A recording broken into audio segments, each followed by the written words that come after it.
of all, I'd like to thank everyone for coming back to the closing plenary of this virtual convening. I hope you've all felt that it's been an important and invigorating discussion. We certainly have as the conveners of the event. So I am Yasmine Ahmed, the Executive Director of Rights and Security International, and I will be moderating this panel. And I will also be making some concluding remarks on behalf of the coalition of civil society organisations that are hosting this event. We will be taking questions, but because of the short time that we have, those questions will not be asked to the panellists, unfortunately, but they will be integrated into the final report that we do. So please do rest assured that your questions will be taken account of. In this closing session, we will hear about the way forward, how we can ensure that human rights, humanitarian considerations, and peace building are at the heart of counter-terrorism policies and practices. On this esteemed panel, we have Special Rapporteur Aoláin. She is the UN Special Rapporteur on the promotion and protection of human rights and fundamental freedoms while countering terrorism.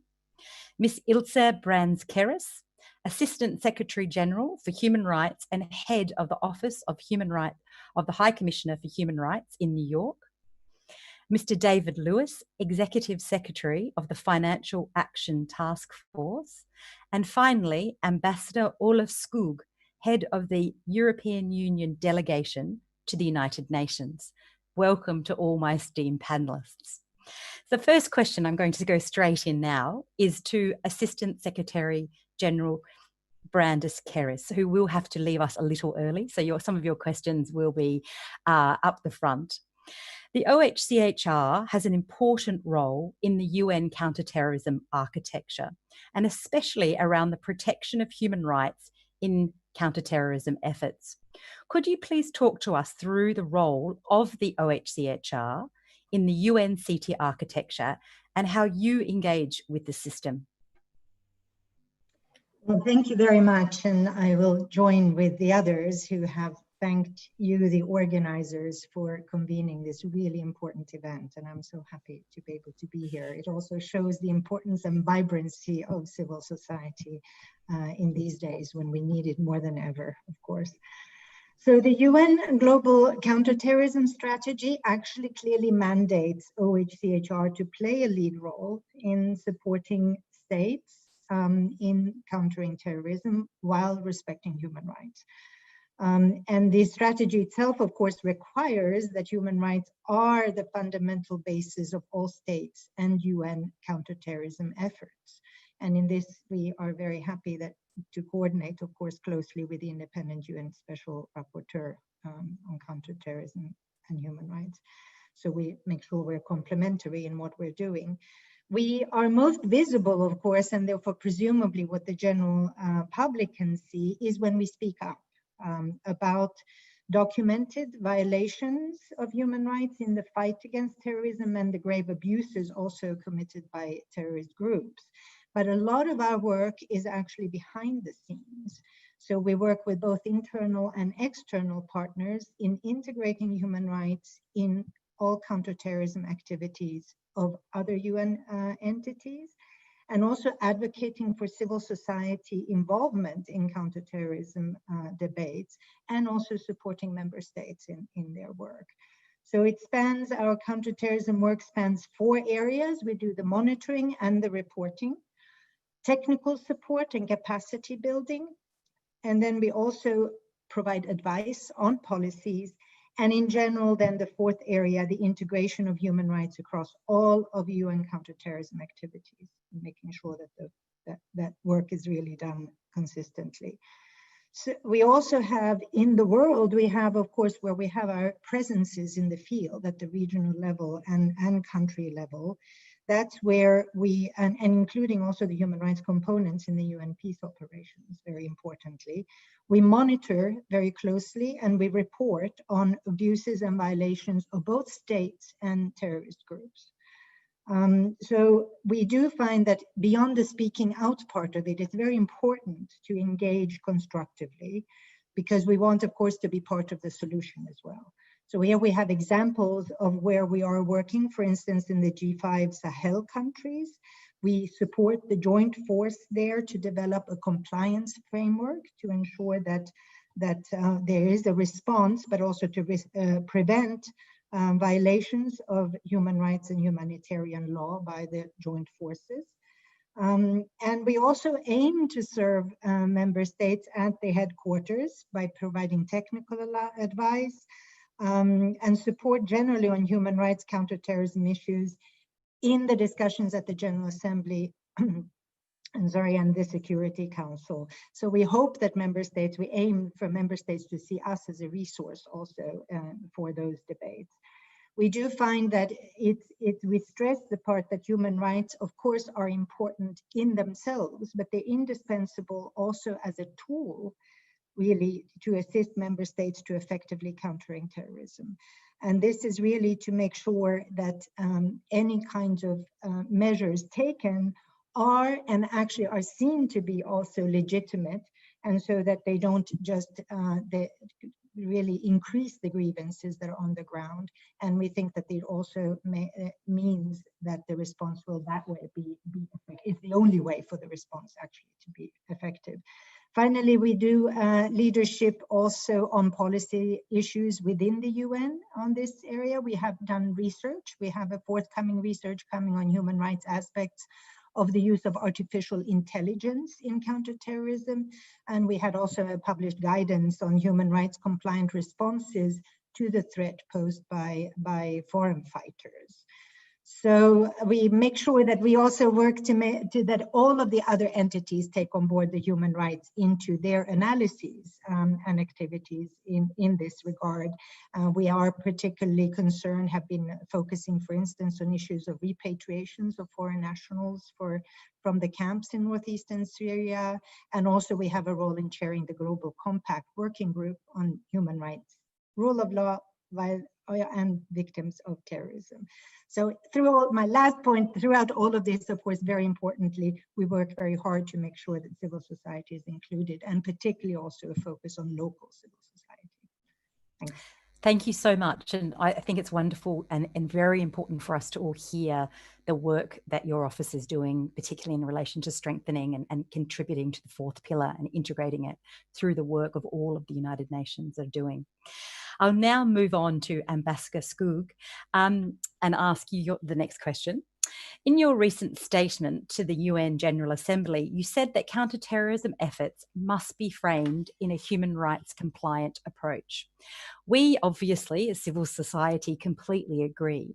Could you please give us one or two maybe examples where this would make a real difference? Right. Good morning, everyone. Thank you very much for the invitation. I'm honored.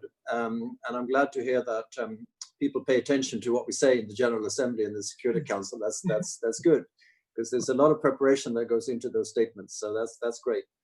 Look, just coming into this meeting, I was reading a statement that the Secretary General is just making in another meeting that is going on in this virtual world right now. And it was about the digital roadmap that the UN is currently launching under his leadership. And I just found a quote there, which I think is very important for the debate we're having here today. And he says this: the pandemic, and now he talks about the COVID, of course, the pandemic has ushered in some of the most intrusive surveillance technologies we have ever seen. Now and then he goes on to speak about the need, therefore, to have a human rights approach also as we deal with the pandemic. And I think the same is absolutely true when we talk about counterterrorism. Not just because that human rights should come in as an afterthought or as something on the side for us to feel better about things, but it's actually we are convinced that violations of human rights in fighting, be this the pandemic or be the counter terrorism or extreme violence or extremism, it's counterproductive. It actually feeds radicalization rather than counter it in a productive way. So that's sort of the starting point we have. Now, so we are going to insist on this whenever we speak about counterterrorism. This is such an important part for us. So and being more concrete about this, in spite of the pillar structure of the global counterterrorism strategy, human rights cannot be separated from approaches and measures attributed to the three pillars, that, preventing, combating, and capacity building. So we must make sure that it's there, present in every part of the policy. Just to give some examples, now as we prepare for the review of the strategy, one of our ideas is to work on how recommendations from other parts of the UN system, for instance, in the Geneva, the whole human rights structure in the Office and the High Commissioner for Human Rights, how that can be integrated into counterterrorism and prevention of violent extremism programming.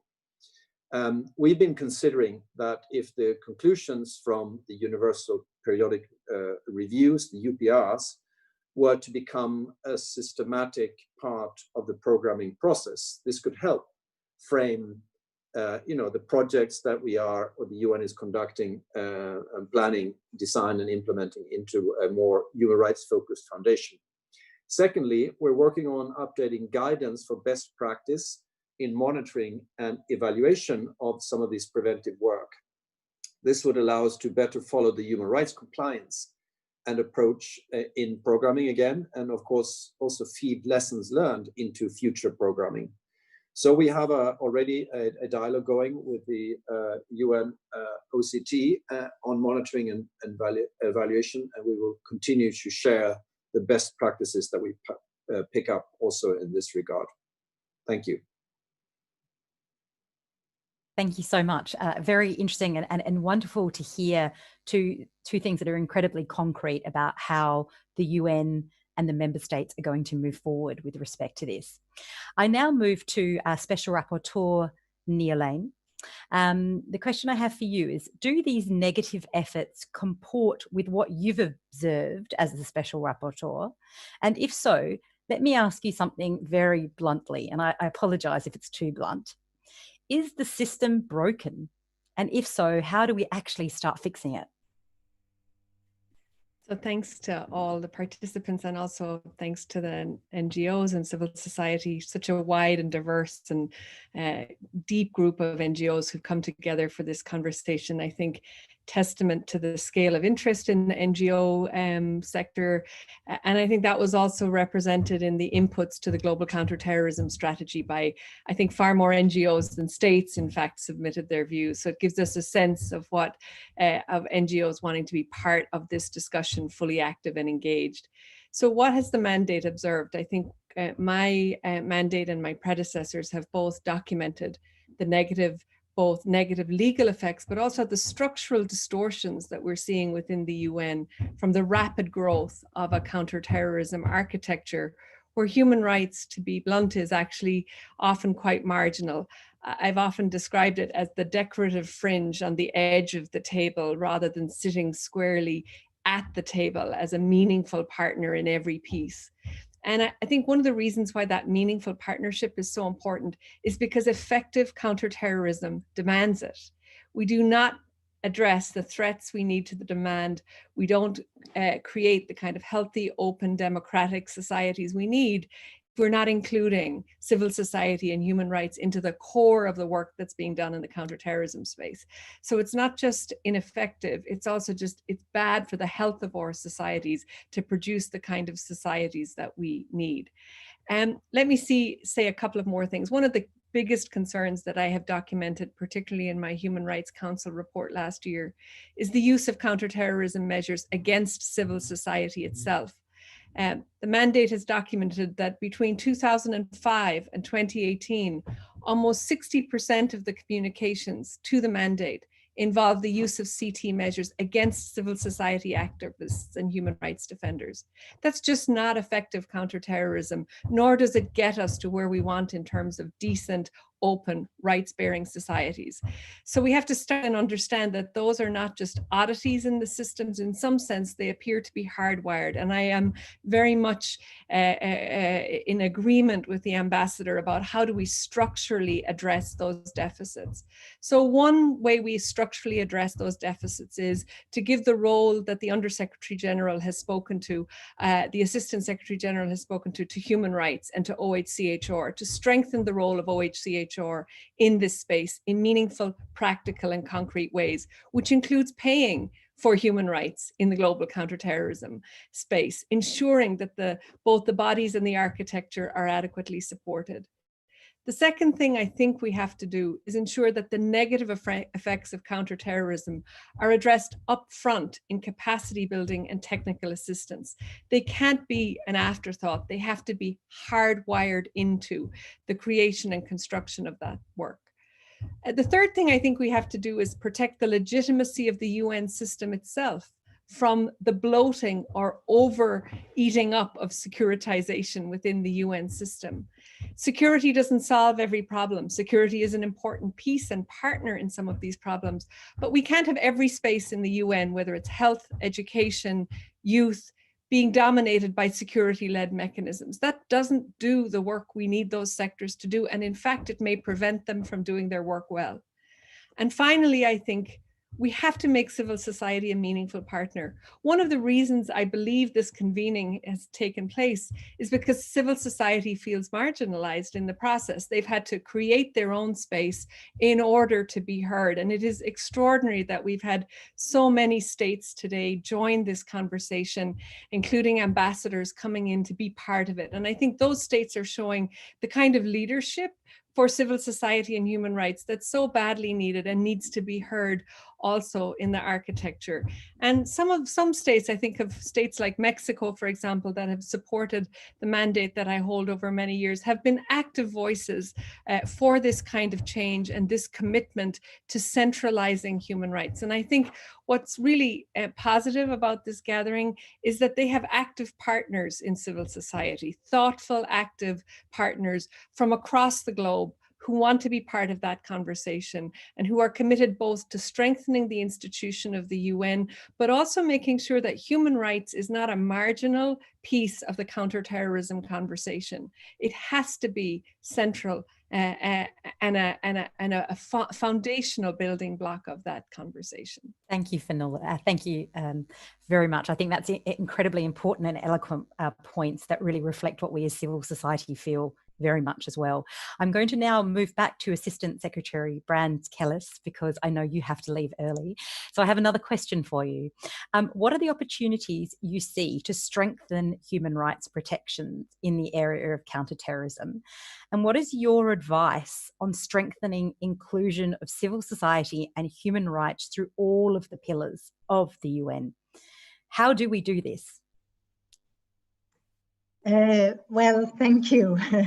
A little challenge for a couple of minutes, right? But I'm so glad that we are here to addressing those together. We do, and also that we on the panel seem very much to agree in the direction we're going. It really is the concern over the fourth pillar of the global counterterrorism strategy, and that is neglected, and the importance to really strengthen human rights in the whole infrastructure. But also really the issue of political, obviously, again, we come down to the political will, because one thing is, of course, where we have the statements that are being made, where that very often there is a reminder that is put into the language of resolutions and so on, but where it doesn't really lead to this change, because the political support that needs to be there to make sure that the infrastructure is put in place and that the resources are put in place, of course, doesn't always follow. So this clearly is something that needs a lot of attention. We also do see, of course, the restrictions, again, the misuse of terrorism at the national level, that is, if anything, even increasing in our concern these days, as we all know, following the events, and the whole marginalization, putting aside something where we already heard, and I fully agree also on the issue of the securitization that we need to address, that it's not really, on the contrary, that human rights really should be at the center and not the argument that all of the different working fields we have become securitized. So there is a clear role for member states to really to step up in this support for the fourth pillar. And obviously in the review of the global counterterrorism strategy that is postponed, this is something that we would be certainly welcoming very strongly, that is really made consistently in a way that is meaningful to have this. For us, there's also an issue of making sure that there's a reference to the different UN human rights mechanisms. Of course, the treaty bodies, special procedures, very clearly, also the UPR, and actually the recommendations that we have from the OHCHR field presences that I referred to earlier. And if that can be brought into specifically, explicitly with references in the documents that come up. So that clearly is something we are looking forward to. In terms of the civil society, for us, it is absolutely essential. I think we all agree, since we all are part of this event as well, but I think we can't stop saying it, that we simply cannot do this work without civil society. We are such close partners. And there's an issue of, even though, and there is a commitment, I think, across the board at the UN, and we have it also certainly from OHCHR to make sure that civil society is empowered and fully, meaningfully participating. But I think that is reflected across the UN as we see the priorities also of the Secretary General, the recent call to action that really did emphasize the need to empower civil society and also to protect civic space as a top priority. And I think we need to work on that to make sure that the reminder is there, that again is not just words, it actually has meaning. And how do we translate that into action? It's the obvious point, of course, of civil society being there as the voices that hear and know the effect on the communities, especially communities that suffer the most from terrorism and from counterterrorism measures. I fully agree that really should be the focus as well, to make sure that we hear those voices, that we can adjust our policies accordingly, because it's the only way we can effectively, of course, also make sure that the policies work and are not counterproductive and don't lead to even more grievances or harm and suffering. And there are many roles there that we have for civil society. We need to make sure that we create the fora consistently for civil society to come in, also where maybe the stronger and more developed networks of civil society organizations make sure that those local ones that are connected to the communities are brought into, so that we hear that voice and are able to adjust our policies as a result of it. A great example, of course, also, and the whole issue that was already brought up in making sure that that there is not a misuse against civil society that work on counterterrorism, is also, of course, David Lewis, who's here on the panel, who also working on the financial action task force work, that making sure that kind of financing that is not there, that doesn't hinder the very important work that civil society is doing in countering terrorism, but misleading those kinds of events. Efforts, and also we have another. I mean, there are many examples where we actually, and we make sure that we bring in civil society, remembering also that civil society is broader than simply established NGOs, that we are talking about groupings, also groupings of civil society or academics or religious leaders, for instance, where we had a good example where we're working in Tunisia, for instance, in making sure that there's good collaborative efforts in making sure there that places of worship are free from violent extremism, discrimination, addressing the whole hate speech issues and so on. But I think in all of these different strains of work, it's very important for us to just recognize that we cannot do this work without civil society. So the partnership is absolutely essential. Thank you. I thank you so much, and thank you for your participation on this panel. And I understand that you have to leave now, but we are very grateful for your words and your participation. Thank you very much. I look forward to continuing our collaboration. Thanks a lot. As do we. Thank you so much. I'm now going to turn the question over to Mr. Lewis. Around 4 years ago, FATF, Financial Action Task Force, reformed its recommendations on the regulation of the not-for-profit sector. That reform made explicit the requirement of states countering financing of terrorism measures do not disrupt legitimate civil society activities. And we as civil society felt that immensely. There are strong protections, even though the FATF's remit is about CTF and anti-money laundering policy. Can you talk to us through the thinking and the process that got you to this place? Yes, thank you. And thank you so much for inviting me today. I'm so pleased you're having this conversation. And I'm glad to follow on the remarks from the Assistant Secretary General, particularly around political buy-in. It's not enough to make statements and to put in place these rules. You have to make sure they're properly resourced to be implemented effectively on the ground. And I think regardless of whatever you're talking about, we suffer from that across the board. Over its 30-year history, the FATF has promoted anti-money laundering and counter-terrorism financing measures that we believe should complement and help to protect human rights. We don't only set these standards, but we assess the implementation of them through peer reviews involving more than 200 countries and supported by the UN, IMF, World Bank, OECD, and others. Effective implementation of the standards helps to prevent, detect, and disrupt criminal activity of all sorts, including kleptocrats and those seeking to abuse human rights. However, this doesn't mean and doesn't require draconian measures to achieve it. The FATF is committed to promoting proportionate and measured responses to achieve the ultimate aim of freeing communities from crime and terrorism. These measures implemented by countries need to be flexible enough to respond to the situation on the ground, and that's what we call a risk-based approach.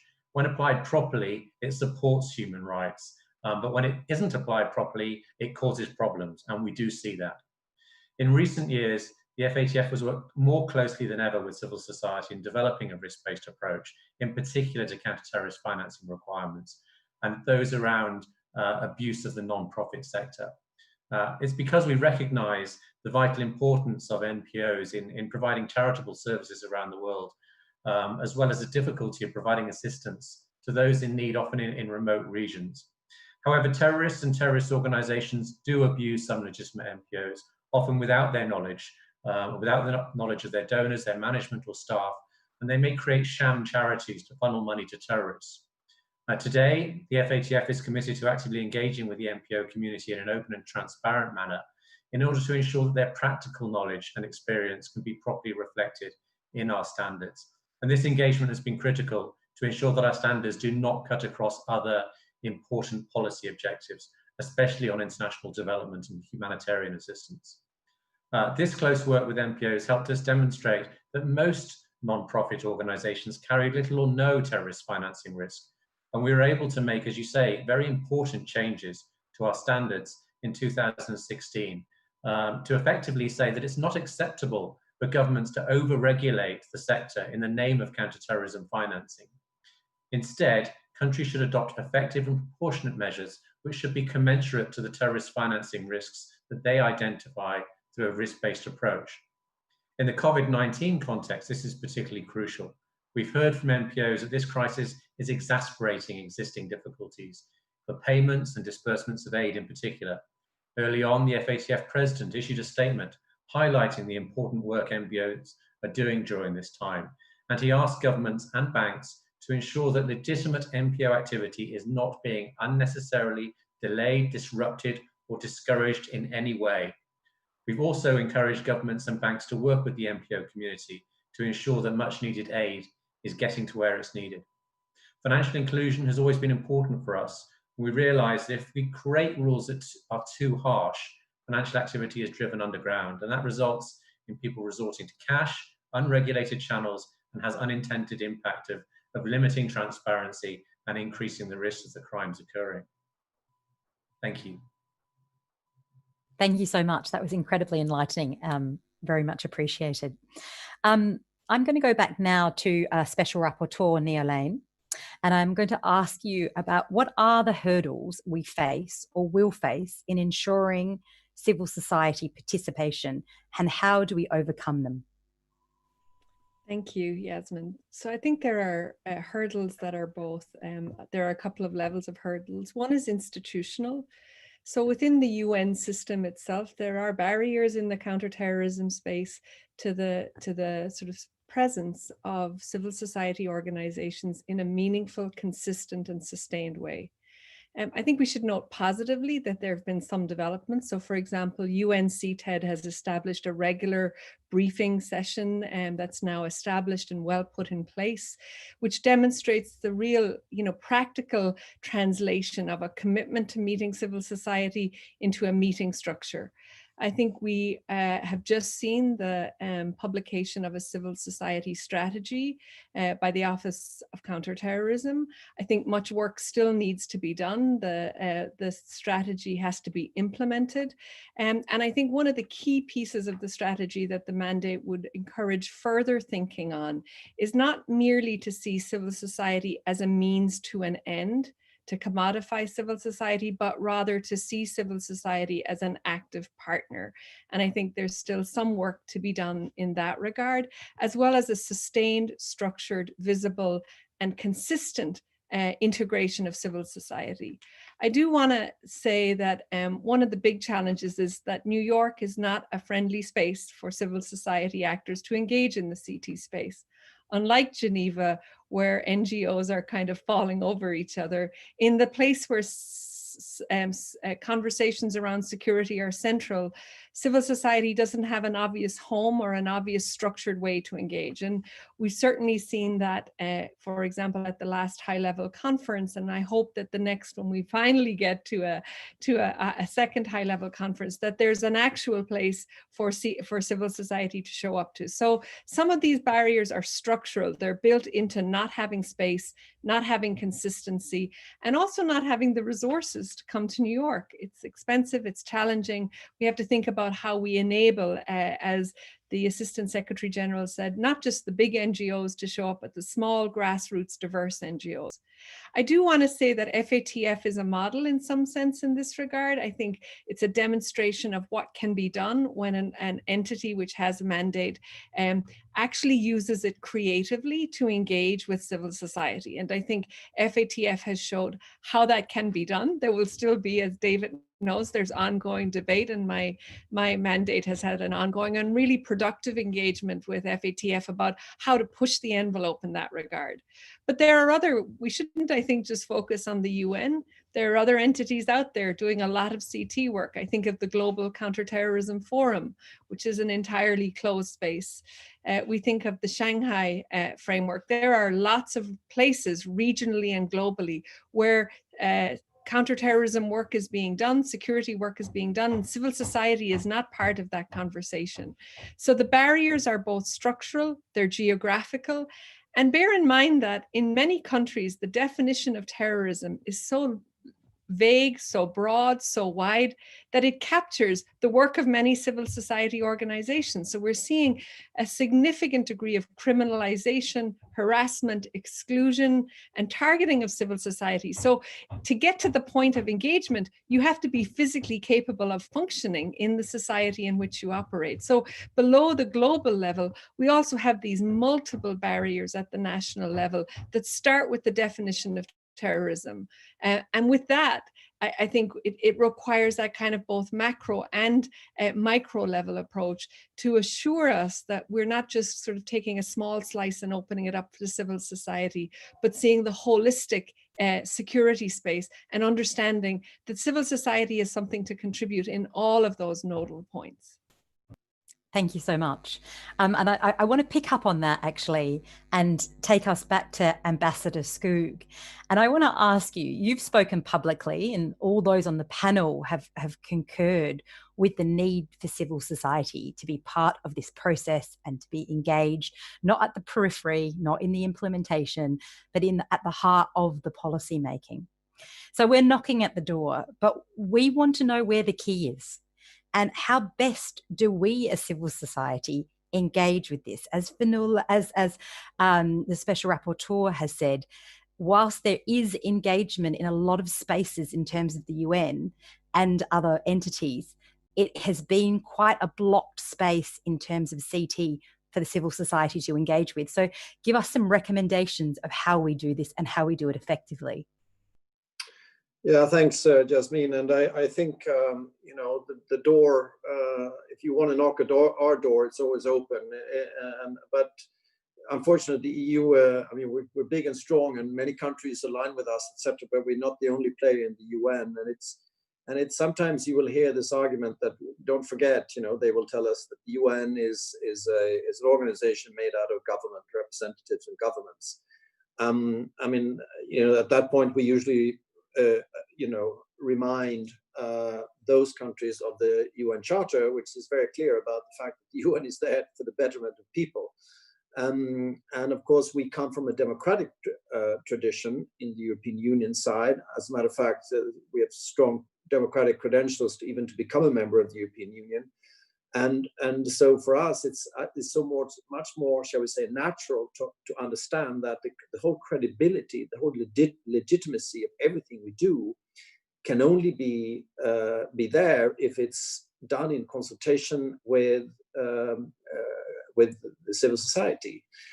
And so, but it is a bit of an uphill battle. And unfortunately, I think the trend that also the Special Rapporteur referred to, that, you know, in many parts of the world, we see actually a shrinking space for civil society. And in this respect, New York and the UN is unfortunately a bit of a reflection of that. And I think we need to be even more vocal about this. And we are, not just in the counter-terrorism sphere, but across the board. You know, we have some important meetings and sessions coming up on the UN at 75, etc. And you will hear constantly the European Union insisting on the space for, you know, a credible space for the civil society. And I organize on a regular basis meetings with civil society. I think a good advice, because, you know, when we say, look, there's a consultation process, a negotiation going on about something, and we say you need to open up to civil society, and it's like, yeah, but, you know, it's space and time and etc. So the more we can just show that the voices of civil society are heard through umbrella organizations, through a consultation process that you are doing beforehand, so there's some very concise, concrete measures coming through. I think that's usually the best way of getting that bandwidth recognition. And we are, but on the counter-terrorism side, we're doing some quite concrete stuff also in the EU. We have the Civil Society Empowerment Program. There is an acronym for that, of course, CSEP, which is an umbrella initiative under the umbrella of the EU Internet Forum, which is supposed to tackle terrorist content online. And under that framework, civil society partners are really essential in countering and undermining and providing, shall we say, you know, alternative narratives on the internet. We also have the Radicalization Awareness Network, RAN, which is a network of frontline or grassroots practitioners and first-liners, including NGOs and academia. This network provides the basis for exchanges of ideas, knowledge, and experiences, and its outputs feed directly into our policy making. And that deals with violent extremism and radicalization and how to, you know, politically deal with that. I think the Special Rapporteur referred also to this civil society engagement strategy that the OHCHR is taking up recently.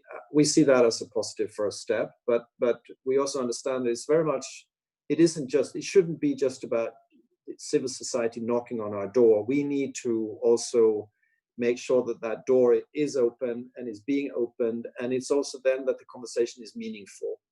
You know, so we speak. Yeah, I mean, that's a little bit our instrument in the UN. It's just a lot of statements, but there is more than that. You know, we have a few conferences coming up, not necessarily in the counter-terrorism sphere, but we see some countries are blocking participation of NGOs. And sometimes they can do that, you know, for free. It's costless. So we are confronting them and insisting that there are arguments and reasoning why this particular NGO is not, allowed.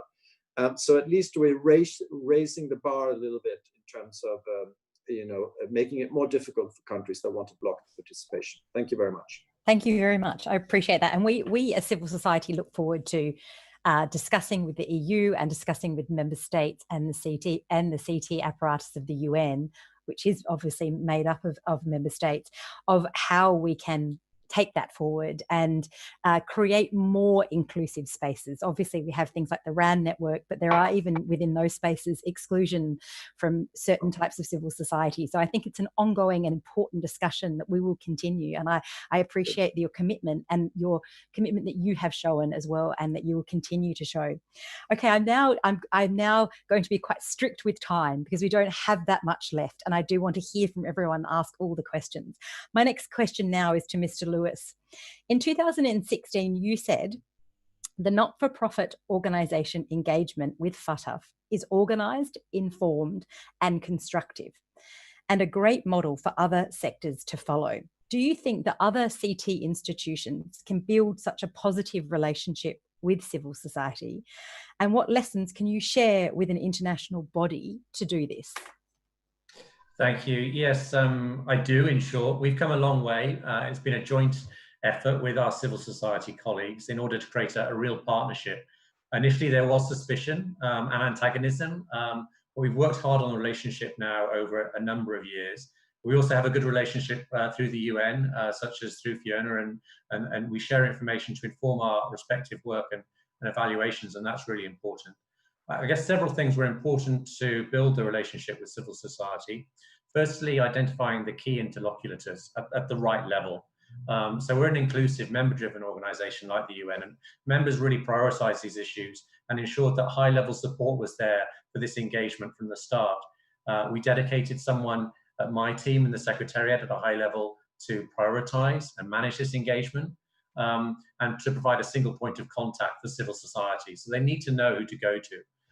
On the civil society side, there are a broad range of stakeholders, often with divergent views, and that's difficult for us. But the MPOs made it so easy by creating a coalition of interested and informed stakeholders that could engage with us. And I say interested and informed because they took the time to really understand our work.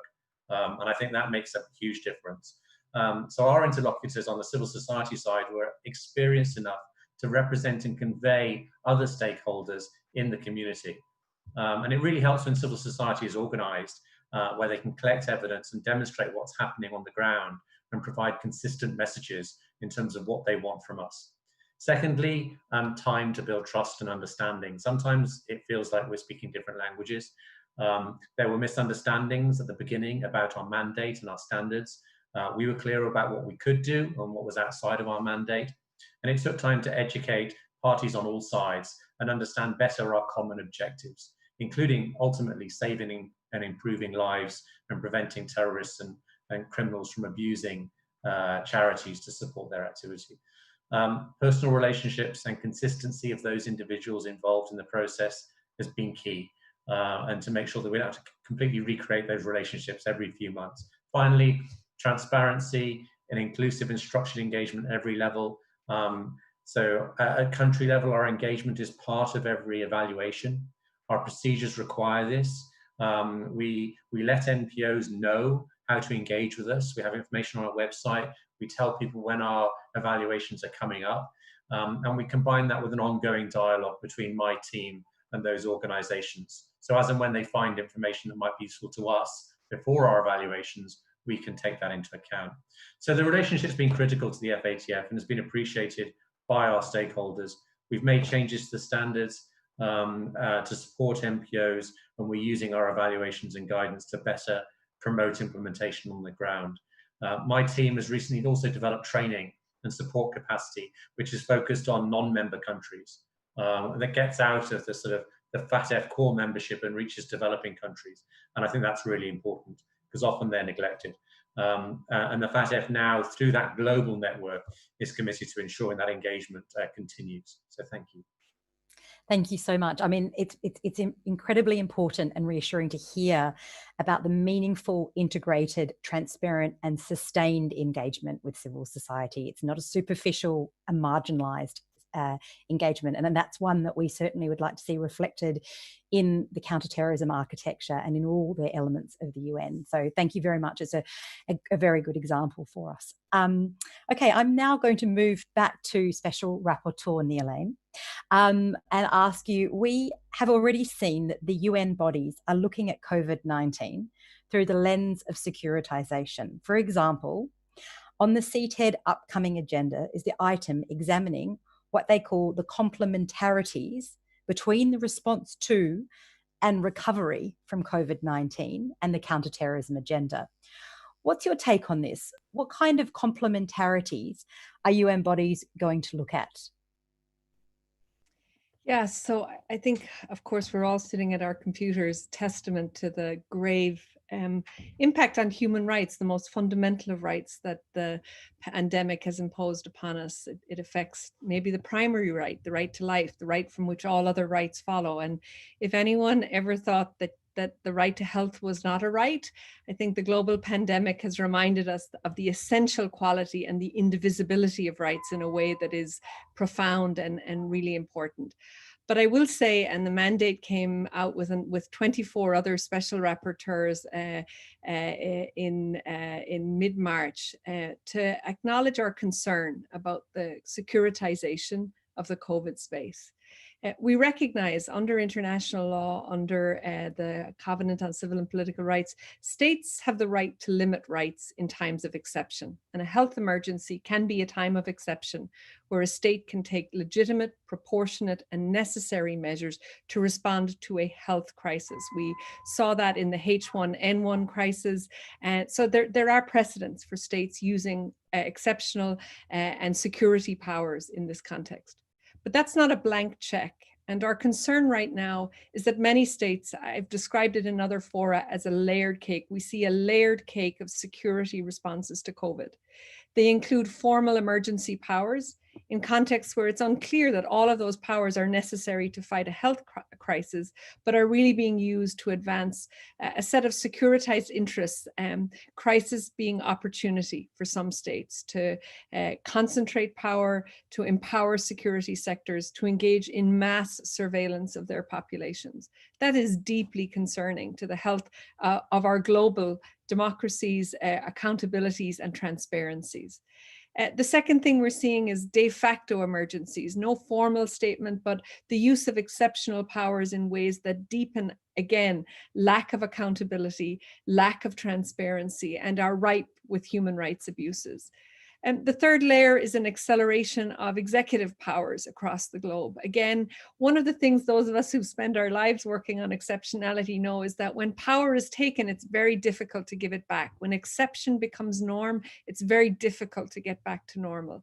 So again, we're seeing an extraordinary explosion of, I think, executive powers. And the mandate with two NGOs who are also involved in organizing this event, ECNL and ICNL, have established a global tracker on those emergency powers and the use of these kinds of exceptionalities.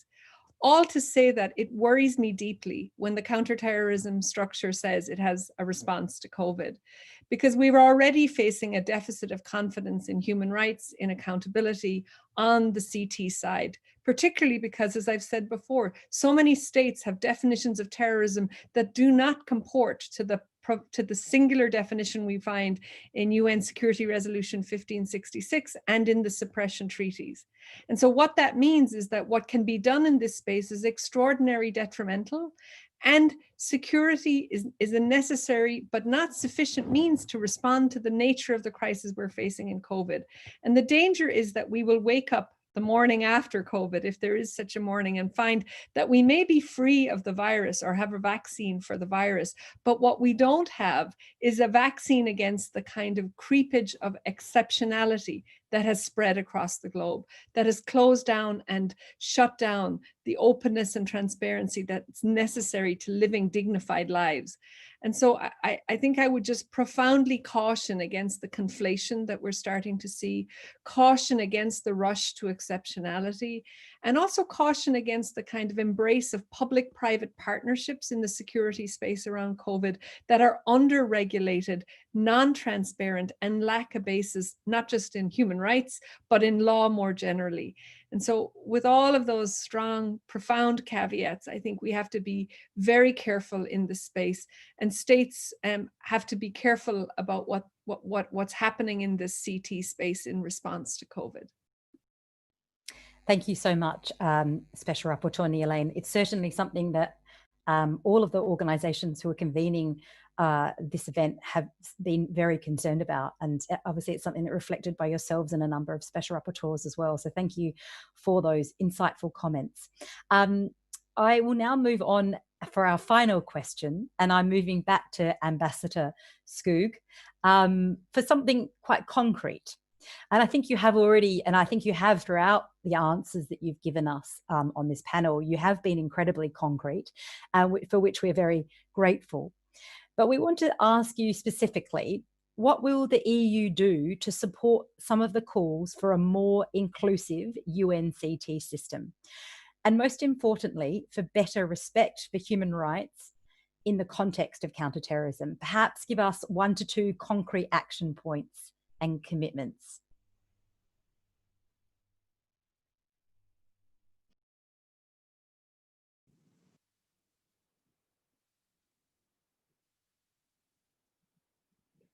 Sorry, something happened. Do you hear me? You can hear me? No. I can't, sorry. Should I speak? Yes, did you hear? Oh yeah, now I hear you. All sorry. Right. I didn't try to sneak away from answering.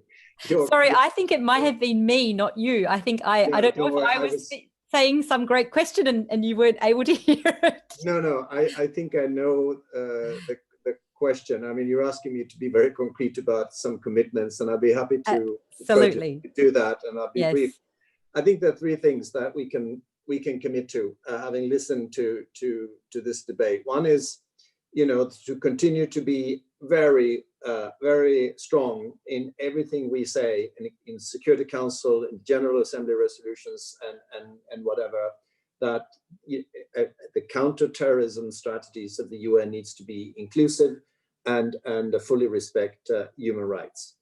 Secondly, when it comes to, when we prepare internally our positions for the review, etc., that we will be extremely inclusive in terms of listening to civil society, and that's a very clear commitment.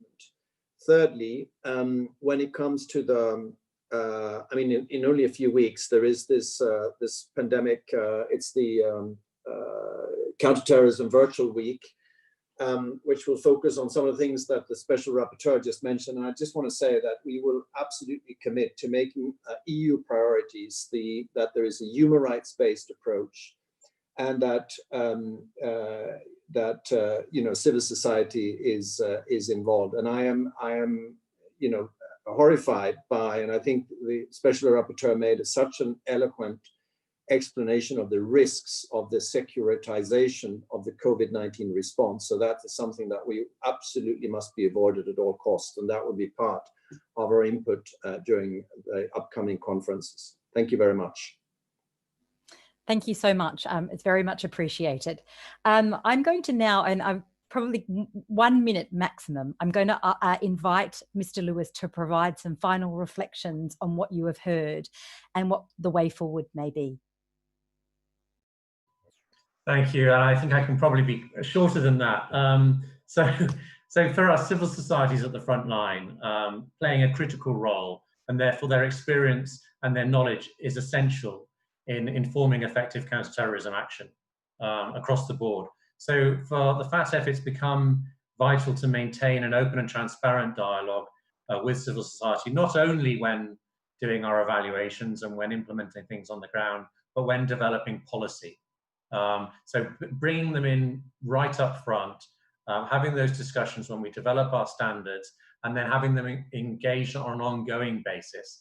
All of that, though, takes a lot of effort, and it's a big investment. But all I can say is that I think it was probably more effort beforehand. We just didn't measure it. We weren't aware of it because we were constantly reacting kind of negatively to it.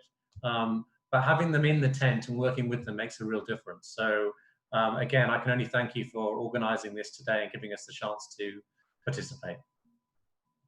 Well, thank you so much to all of the esteemed panelists on behalf of all of the organisations that have organised this convening today. We are very much appreciative. And I'm going to now move to saying our sort of final remarks and concluding remarks. So thank you very much to the panelists, and now I will move to doing that. So, as I said, I would like to thank not only all of the people who have been moderators and panelists, but all of you, all hundreds of you who have participated in this event. And please rest assured that the questions that you have submitted for this final plenary will be taken account of. We've been reviewing all the questions as this has been happening, and there's some fantastic questions that have come up, and I think only highlights the importance and the need for this discussion to keep going. But we want you to know, as those who are participating in this event, that your voices are heard and that your perspectives will be integrated into how we move forward. So first of all, I would also like to make a particular thanks to the EU delegation to the UN, the permanent missions of Spain and Tunisia, the Office of the High Commissioner for Human Rights, the Executive Secretary of the Financial Action Task Force, and the UN Special Rapporteur on the promotion and protection of human rights and fundamental freedoms while countering terrorism. To effectively reform this system, we need to do so hand in hand with member states, regional bodies, and the United Nations institutions that work on counterterrorism and human rights. I would also like to sincerely thank all the hundreds of CSO organisations, civil society organisations, who have joined from all around the world, hundreds and hundreds of you, and who have participated in this event. This event is about you and for you, and the victims of the excessive and misplaced counterterrorism measures, those that have unjustifiably deprived persons of life, liberty, security, and dignity in the name of counterterrorism, have inflicted untold damage in terms of closing democratic and civic space. We also acknowledge the victims of terrorism, and that measures in the context of CT need to consider both the victims of terrorism and the victims of counterterrorism measures. We acknowledge the societies that have been disrupted and destabilised as a result of counterterrorism agenda, and that have not had the privilege of peace, security, humanitarian protection. In conclusion, I would say, from hearing everything that we have heard today, from the incredibly important discussion that we've had, that is clear from all that has been said, that we need a system. We need a system that is centred on people, peace building, humanitarianism, and a common respect for the promotion of human rights. We've identified, and I think it's pretty clear from the discussions, 4 important recommendations and 4 important trends that we've seen coming out.